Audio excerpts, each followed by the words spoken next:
जय गुरुदेव। कोटि कोटि करूं वंदना, अरब खरब प्रणाम। चरण कमल बिसरूं नहीं, जय गुरुदेव नाम।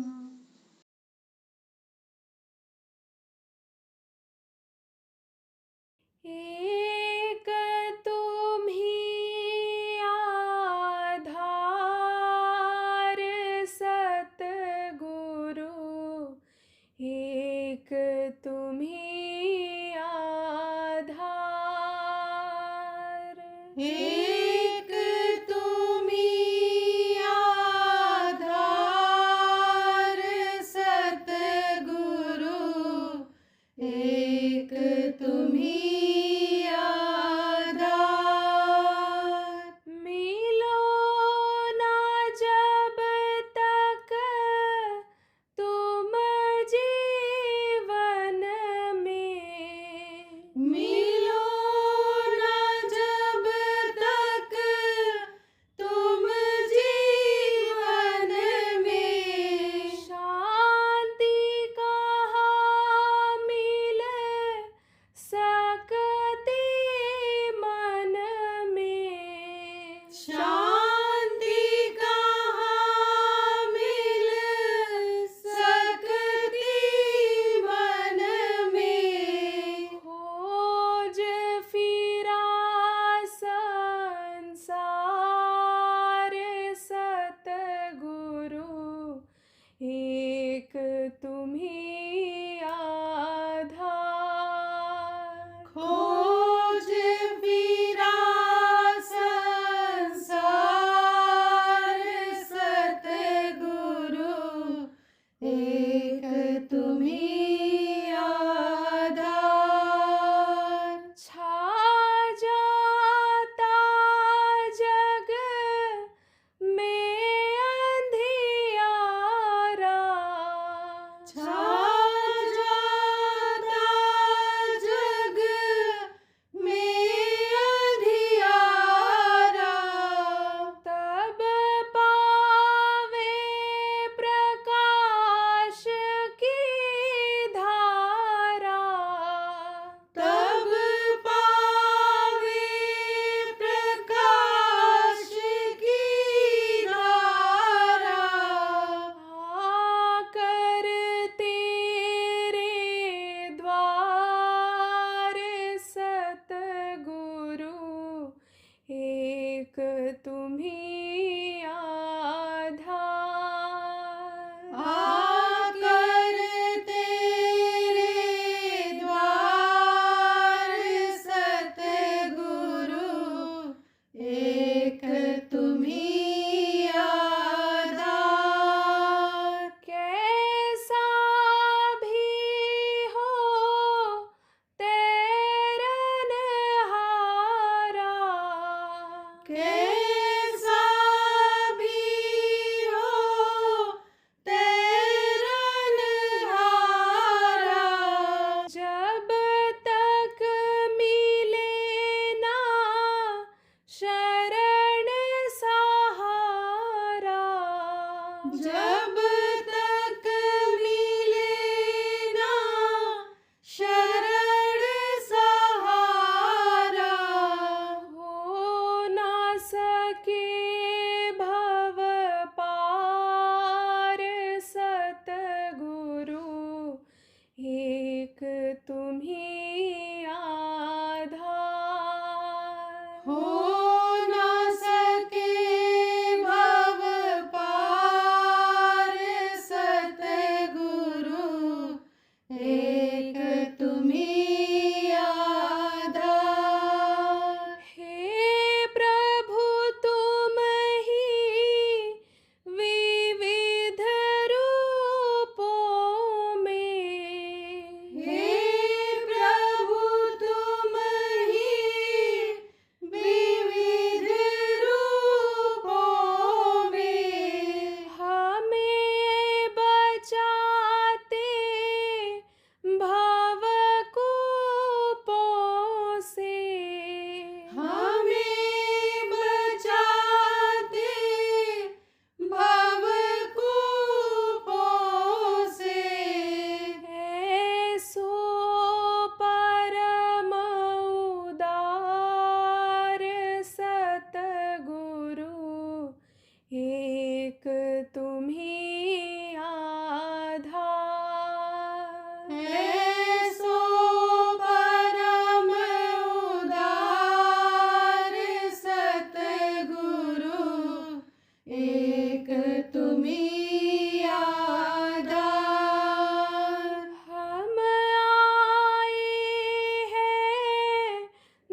जय गुरुदेव दयाल सतगुरु, एक तुम्ही आधार, एक तुम्ही आधार सतगुरु, एक तुम्ही आधार। जय गुरुदेव, जय गुरुदेव।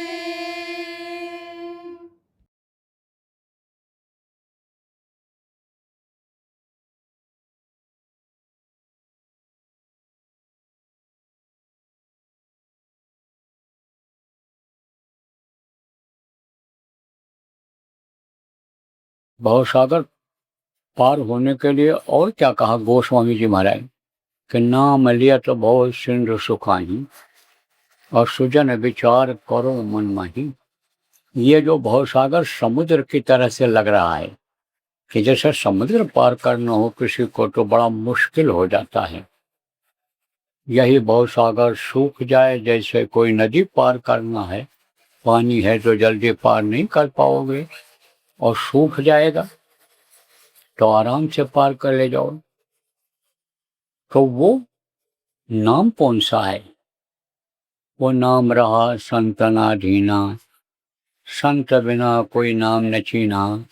जब संत मिल जाते हैं और नाम बता देते हैं तब आदमी इंसान के अंदर सारी जानकारी हो जाती है और जब अमल करता है उन बातों का तो यही गृहस्थाश्रम स्वर्ग जैसा हो जाता है, जो नर्क जैसा महसूस हो रहा है।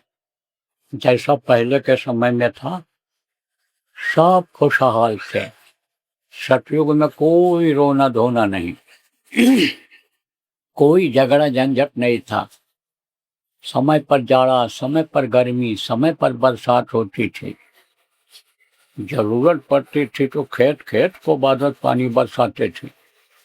एक बार लोग खेत को जोत करके बो करके चले आते थे और 27 बार काटते थे, बोना ही नहीं पड़ता था। जो इच्छा की नहीं मनमाही, और हरि प्रताप का दुर्लभ नहीं। जिस चीज की इच्छा करते थे वो चीज हाजिर हो जाती थी। उसके बाद त्रेता युग आया, तो त्रेता में भी जब रामचंद्र बैठे थे लोका, हर्षित भय गए सब शोका। उन्होंने ऐसी व्यवस्था बनाया कि त्रेता भई कृतयुग के करनी।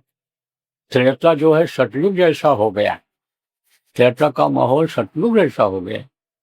लेकिन उस वक्त पर पानी मांगना भी नहीं पड़ता था और त्रेता में किसान को हाथ जोड़ करके बादल से पानी मांगना पड़ता था। मांगे बारिश दे जल रामचंद्र के राज, सागर मर्यादा रहनी दारही रत्न तटंडल रहनी। जैसे सीप और शंख आप समझो कि समुद्र ला करके किनारे डाल देता है, ऐसा मणि और मोती लाकर डाला करता। छोटे छोटे बच्चे ये गोली कंजा नहीं खेलते थे, मणियों और मोतियों से खेलते थे। इतनी प्रचुरता, इतनी अधिकता थी। लेकिन उस समय पर लोगों की नीयत अच्छी हुआ करती थी। देखा गोस्वामी जी महाराज कि जननी समझा नहीं पर नारी, और धन पराए विषते विष भारी। दूसरे की औरतों को अपनी माँ और बहन की तरह से लोग समझते थे। दूसरे के धन को लोग जहर की तरह से मानते थे, जिसका अभी समय पर उल्टा हो गया। तो कहाँ से सुख मिलेगा, कहाँ से शांति मिलेगी? इस चीज को आप देखो प्रेमियों, सोचो और विचारो। ये देखो विद्यालय का प्रांगण है और यहाँ पर देखो बुद्धिजीवी लोग, विद्यादान देने वाले लोग बैठे हुए हैं। आपको विचार करने की जरूरत है कि आखिर ये अनेक बढ़ता क्यों चला जा रहा है, ये दोनों चीजें बढ़ती क्यों चली जा रही हैं कि जिसकी वजह से अपराध बढ़ रहा है, जिसकी वजह से लोगों की नीयत खराब होती चली जा रही है, उसका मुख्य कारण यही है कि संत नहीं मिले, सत्संग नहीं मिला।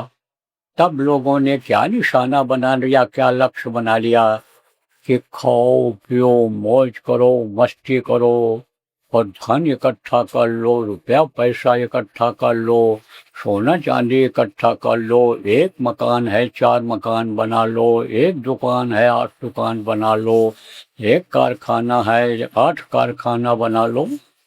जिसके पास लाख है कहता करोड़ हो जाए, करोड़ वाला कहता है कि मेरे पास अरब खरब हो जाए, अरब खरब वाला कहता है कुबेर भगवान का खजाना हम ही को मिल जाए। तो इतनी हविश बढ़ गई, तो कहाँ से शांति मिलेगी? कहीं शांति खोजे नहीं मिल रही है, हविष की नदी हर तरफ बह रही है। वो लोग ज्यादा दुखी हैं जो पैसे वाले लोग हैं। देखते हो आप, कार है, बंगला है, बड़ा सम्मान है, ऊंची जगह मिली हुई है, लोग इनको प्रणाम सलाम करते हैं, पैर छूते हैं। लेकिन खोजोगे तो नींद की गोलियां उन्हीं के यहाँ ज्यादा मिलेंगी। गोली न खाएं तो नींद ना आओ। कारण क्या है? कारण यही है कि शांति नहीं मिल रही है, सुकून जिसको कहते हैं वो नहीं मिल रहा है। और किस तरफ दौड़ रहे हैं? कौन सी माया की तरफ दौड़ रहे हैं? जो परछाई की तरह से है। का माया छाया एक सी, बिरला जाने कोय, और भगता के पीछे फिरे, सन्मुख भागे सोए। परछाई होती है तो परछाई को पकड़ने की कोशिश करो तो परछाई पकड़ में आती है और भक्ति चली जाएगी। लेकिन परछाई को अगर आप छोड़ दोगे तो पीछे पीछे लगी रहेगी, उसके पीछे अगर नहीं दौड़ोगे तो ये माया क्या है? रुपया पैसा ये माया है, और औरतें ये माया हैं। इन्हीं को माया कहा गया, इन्हीं का पसारा है। कहाँ तक पसारा है? केवल बलरामपुर जिला में ही नहीं है, उत्तर प्रदेश में ही नहीं है, भारत में ही नहीं है। जहां तक नजर जाती है, जहां तक इस धरती पर विस्तार है, वहां तक माया का पसारा है। कहा गो गोचर जहां लग मन जाई, सो सब माया जानो भाई। मन जहां तक जाता है सब माया का ही पसारा है। अब आप इस बात को समझो कि ये माया जो जड़ माया है, जड़ माया किसको कहते हैं? रुपया पैसा को डाल दो तो जड़ हो गया। चेतन किसको कहते हैं? जो एक जगह से उठ जाकर के दूसरी जगह पहुंच जाए, वो चेतन होता है। तो माया रुपया पैसा जड़ है, और चेतन इस शरीर को कौन किए हुए है? चाहे हमारा आपका शरीर हो, चाहे इन बच्चियों का शरीर हो, इनको चेतन कौन किए हुए है? वो परमात्मा की शक्ति। वो जब निकल जाती है तब यह जड़ हो जाता है। तो यह जड़ माया है। यह जड़ माया मरने के बाद साथ नहीं देती है, ये यही छूट जाता है जो भी चीज है।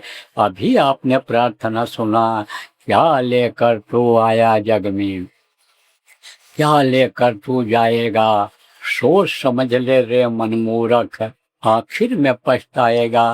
कहते हैं कोई क्या लेकर आया है और क्या लेकर जाएगा?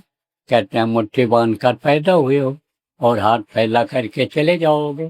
तो बात तो सही है, हाथ फैला करके ही जाना पड़ता है, कुछ नहीं ले जा सकता है। कारण क्या है? कारण ये है कि जब माँ के पेट में बच्चा 5 महीना 10 दिन का हो जाता है, तब उस पिंड में जीवात्मा को डाल दिया जाता है। अब आप समझो प्रेमियों कि पिंड में जब जीवात्मा पहुंचती है तब उसके अंदर हरकत आती है। और कैसे डाली जाती है? बहुत पतले सुराख के द्वारा। उसको आप देख नहीं सकते हो और जीवात्मा को भी नहीं देख सकते हो। अच्छे अच्छे पढ़े लिखे जोशी विद्वान हार गए रिसर्च करते करते, शोध करते करते कि कौन सी ऐसी चीज निकल जाती है इस शरीर में सड़न गलन बदबू पैदा हो जाती है। लोग कहते हैं ले जाओ नहीं मिट्टी खराब हो जाएगी, इस हीरा जैसी काया को लोग मिट्टी कहने लगते हैं और शमशान घाट पर ले जा करके जला देते हैं। तो कौन सी वो शक्ति है, ईश्वर अंश जीव अविनाशी, चेतन अमल सहज सुख राशि, जो चेतन है और चेतना पैदा करता है, वो चीज निकल जाती है। कब? जब आखिरी समय आता है। हर आदमी को जीने का समय है, जीने का समय निश्चित है। 96 करोड़ सांसों की पूंजी हर मानव इंसान को खर्च करने के लिए मिलती है। जब वो खर्च हो जाती है तब ये शरीर छूट जाता है। कितना भी कोई कोशिश करे इसको बचा नहीं सकता है। तो उसी रास्ते से, जिस रास्ते से डाली गई है, उसी रास्ते से निकलती है। तो जब उसको आप देख नहीं पाते हो, न जीवात्मा को देख पाते हो, न अंदर में जो सुराख है, ब्रह्मरंध्र जिसको कहते हैं, उसको नहीं देख पाते हो, तो दुनिया की चीज लेकर आप कैसे जा सकते हो? तो सारा कुछ छोड़ करके हाथ फैला कर जाना पड़ता है। जय गुरुदेव। परम संत बाबा उमाकांत जी महाराज के आगामी कार्यक्रम की सूचना के पश्चात सत्संग पुनः प्रसारित होगा। जय गुरुदेव। गुरु पूर्णिमा 2026। पांचों तरह के जाल कटेंगे, पांचों प्रबल भूत हटेंगे, मुर्शिद अपने रहम करेंगे, रूहानी धन से माला माल करेंगे। गुरु पूर्णिमा 2026 में आओ, मन वांछित फल लेकर जाओ। कार्यक्रम 27 व 28 जुलाई 2026 प्रातः व सायंकाल 5 बजे से। पूजन एवं सत्संग 29 जुलाई 2026 प्रातः 5 बजे से। निकट बाबा उमाकांत जी महाराज आश्रम, टोल से 500 मीटर पहले, ठीकरिया, अजमेर रोड, जयपुर, राजस्थान। संपर्क नंबर 7023704540 व 8005754896। जय गुरुदेव। लगन प्रेमियों, सच पूछो तो मुट्ठी में आप सब कुछ लेकर के आए हो। क्या लेकर आए हो? 4 पदार्थ कर तलता के, अर्थ, धर्म, काम और मोक्ष। तो इस मनुष्य शरीर पाने का मतलब अगर आप समझ जाओ, जिसके लिए गोस्वामी जी ने कहा, यह तन कर फल विषय न भाई और स्वर्गो स्वर्ग अंत दुखदाई। ये चीज अगर आप समझ जाओ, यह खाने पीने मौज मस्ती के लिए नहीं मिला है, यह भगवान के प्राप्ति के लिए मिला है, और चेतोगे नहीं तो एक समय ऐसा आएगा कि पछताओगे, सिर धुन धुन पछताओगे। कब? जब बुढ़ापा आ जाएगी, जब मरने का समय आ जाएगा। क्योंकि यह मृत लोक है, यहाँ का नियम है, जो पेड़ फलता है झड़ता है, जो आग जलती है बुझती है, और जो पैदा होता है मरता है। उस समय पछताना पड़ेगा। लेकिन बुढ़ापे में कहीं कुछ हो पाता है? कुछ नहीं हो पाता है। बहुत मुश्किल होती है बुढ़ापा। मैं भी तो झेल रहा हूँ। 77 साल की उम्र हो गई, तो बुढ़ापा नहीं आएगी अब? अरे हाथ पैर आँख कान सब ढीले पड़ जाते हैं। कुछ नहीं, बस दयो दयो वाली सी पुकारा हो, यही होता है। तो कहा कि आखिर में पछताना पड़ेगा। अगर नहीं चेतोगे, नहीं समझोगे, तो फिर पछताने से कुछ नहीं होगा। इसलिए अर्थ इस मनुष्य शरीर के पाने का समझो कि इसी के अंदर भगवान मिलते हैं, परमात्मा मिलते हैं, और जिसको मिले इसी मनुष्य शरीर में मिले। मुझको कहाँ ढूंढो बंदे, मैं तो तेरे पास में। कस्तूरी कुंडल बसे मृग ढूंढ है बनमाई, और ऐसे घट घट राम है दुनिया देखत नहीं। कौन से राम घट घट में है? राजा दशरथ के पुत्र भगवान राम, मर्यादा पुरुषोत्तम राम जिनको कहा गया, वो नहीं, वो सब जगह रम रहे हैं। और रग रग में उनका जो अंश है, सिया राम मैं सब जग जानी। उन्होंने कहा गोस्वामी जी महाराज ने कि अन्य सब के अंदर में अन्य सिया और राम, सिया राम, सिया मानी किसको कहा गया, अन्य राधा किसको कहा गया, सूरज को, जीवात्मा को, जो इस शरीर को चलाती है। और स्वामी उसको किसको कहा गया, जिसके लिए कहा एक राम दशरथ का बेटा, एक राम घट घट में लेटा, एक राम का सकल पसारा, एक राम सब जग से न्यारा। तो जब दुनिया, संसार, अंड पिंड ब्रह्मांड से सबसे परे है, सबसे ऊपर है, जो सतदेश का मालिक है, आप ये समझो उसको राम कहा है। गोस्वामी जी महाराज ने, कई लोगों ने उसको राम कहा है। तो वो राम जहाँ रम रहे हो, सब जगह रम रहे हो, तो कहाँ रमते हैं। खट घट मेरा साइया, मीरा ने कहा सब के अंदर में वो मेरा मालिक है। कोई मालिक कहा, कोई प्रभु कहा, कोई अन्य समझो कि जय गुरुदेव कहा, कोई आप ये समझो उनको अन्य सचखंड वासी कहा, कोई अविनाशी कहा, कोई कुछ कहा। ये जितने आए अलग अलग नाम रखे। तो मीरा ने कहा कि घट घट मेरा साइया, सुनी सेज न कोय, और बलिहारी हुआ घट का, जा घट प्रगट होए। उन्होंने कहा सुनी सेज किसी की नहीं है, सब के अंदर में वो निवास कर रहा है। लेकिन वो धन्य है कि जिसने प्रभु का दर्शन अंदर में कर लिया, उसकी आत्मा धन्य है, उसका अंतःकरण धन्य है। तो प्रेमियों, सब मिला करके समझो कि अन्य लोगों ने भी इस चीज को कहा है। जैसे आपके कबीर साहब थे, उन्होंने कहा जो तिल माही तेल है, जो चकमक में आग, और तेरा साईं तुझ में जान सके सो जान। उन्होंने कहा जैसे तिल में तेल होता है और पेरने पर निकलता है। क्योंकि आप ये सवाल करोगे कि हमारे अंदर प्रभु अगर निवास करते हैं और रग रग में है, तो हमको दिखाई क्यों नहीं पड़ सकते हैं। तो इन बाहरी आंखों से वो नहीं देखे जा सकते हैं। उसके लिए दिव्य दृष्टि खुलना चाहिए। इन्हीं दोनों आंखों के बीच में जो तीसरी आंख है, जिसको आत्म चक्षुषो नेत्र कहते हैं, जिसको थर्ड आई मुसलमान फकीरों ने रूहानी आंख कहा है, वो जब खुलेगा तब उससे उनका दर्शन होगा। उपाय करना पड़ता है। देखो,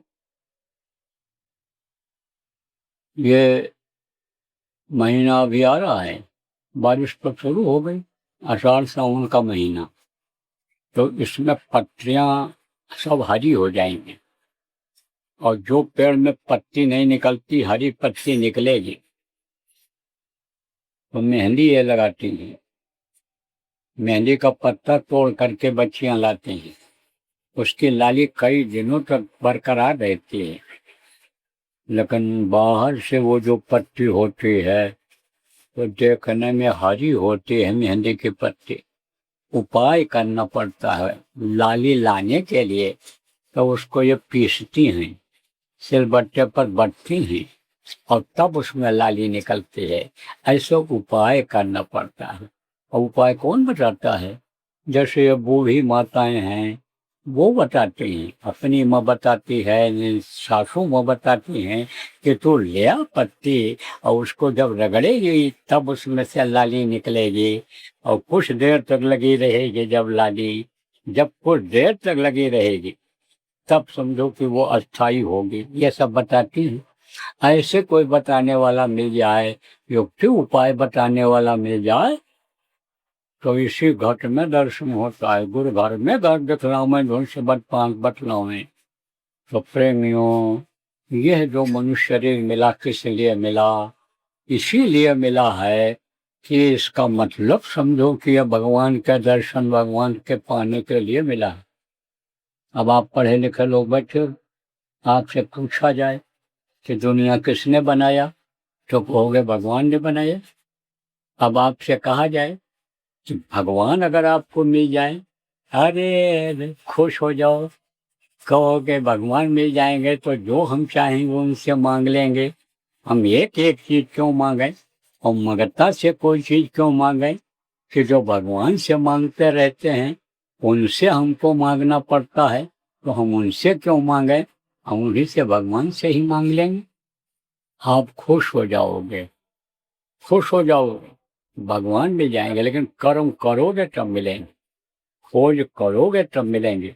ऐसे खोजी को खोजोगे कि जो भगवान से मिलाते हैं, भगवान के मिलने का रास्ता बताते हैं और उनके मंजिल तक पहुंचाते हैं, जिनको समर्थ गुरु, सच्चा गुरु कहा गया, कंज गुरु कहा गया, उनकी खोज करोगे तब आप भगवान को पा सकते हो।